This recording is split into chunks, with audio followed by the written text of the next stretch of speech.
How's it going, everyone? I'm Andrew with SpeedTech Lights, and welcome to an episode of SpeedTech SpotLight. In this episode, I wanted to go over how to connect lights to the AUX button on our Grand Control. Now, this same process will work with our Grand Control, our Grand Direct, our Direct, and Supreme control boxes as well. So for example here, I'm using my MultiColor K-Force Micro 21 with MultiColor Z-12 Surface Mounts with my optional Grand Control.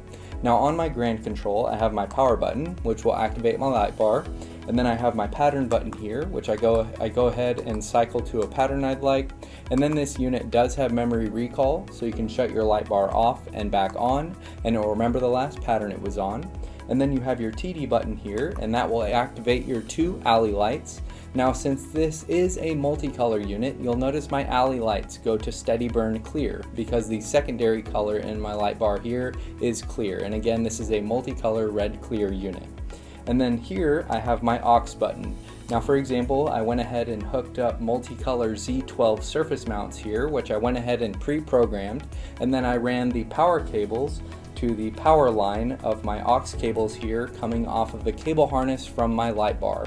So you'll see how to do that with our product demos on our Z Surface Mounts pages. So if you have questions about that, make sure to check out those pages for the product demos and your specifications on how to sync and alt sync your units. And then you can go ahead and hook your power cables up to your AUX line here. And then you also have the ability to run your light bar or your AUX lights independently. So you'll see that I can run my light bar only, or I can run my AUX lights as well. And you can hook up to 10 amps of additional lighting off of our AUX switches. So you'll see that you have plenty of functionality between hooking up your light bar to extra lights as well.